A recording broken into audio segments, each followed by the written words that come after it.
Welcome back to another technical deep dive here in the debug zone.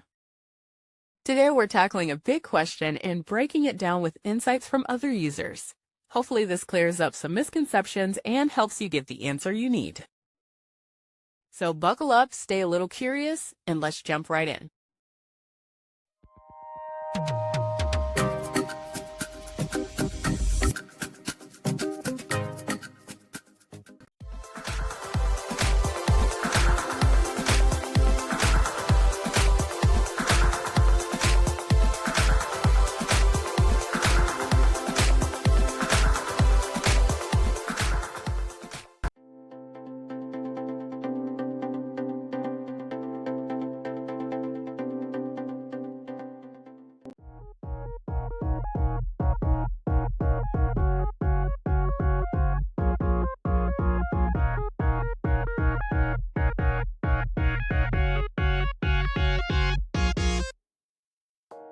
And that's a wrap.